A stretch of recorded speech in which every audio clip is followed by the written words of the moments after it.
Doctor, fertility diet అంటే ఏం తినాలి? ఓపీడీకి వచ్చే ప్రతి పేషెంట్ ఇన్ఫర్టిలిటీ సమస్యతో బాధపడుతూ ఉంటే వాళ్ళు ఏ ట్రీట్మెంట్ ప్రాసెస్ తీసుకుంటున్నా కామన్గా అడిగే క్వశ్చన్ డైట్ ఏంటి, ఏం ఫుడ్ తీసుకోవాలి అని. So I will explain it in a simple వే.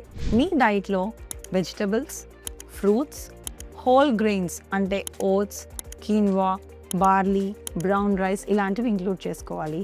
అలాగే ఒమేగా 3 రిచ్ ఫుడ్స్ అంటే మనకు దొరికే వాటిల్లో walnuts, tofu, soybeans, chia seeds, flax seeds, అలానే నాన్ వెజిటేరియన్స్ సాల్మన్ ఫిష్ కూడా తీసుకోవచ్చు. ఇలాంటి ఫుడ్ అనేది మన డైట్లో ఇంక్లూడ్ చేసుకొని ఉండాలి. అలాగే అవాయిడ్ చేయాల్సిన ఫుడ్స్ ఏంటో కూడా చెప్తాను. రిఫైన్డ్ షుగర్స్ ఉండే సోడాస్, ఎనర్జీ డ్రింక్స్, కేక్స్, అలాగే కెచప్స్, అలాగే సీరియల్స్ ఇలాంటివి అవాయిడ్ చేయాలి.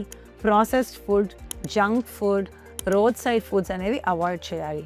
సో సింపుల్గా చెప్పాలి అంటే healthy and balanced meal is very important.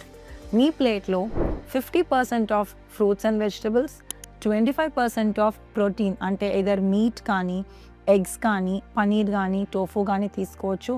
And other 25% would be whole grains or carbohydrates source ఉండే ఫుడ్ తీసుకోవాలి. సో ఇలా బ్యాలెన్స్డ్ మీల్ తీసుకుంటే ఫర్టిలిటీకి చాలా హెల్ప్ అవుతుంది.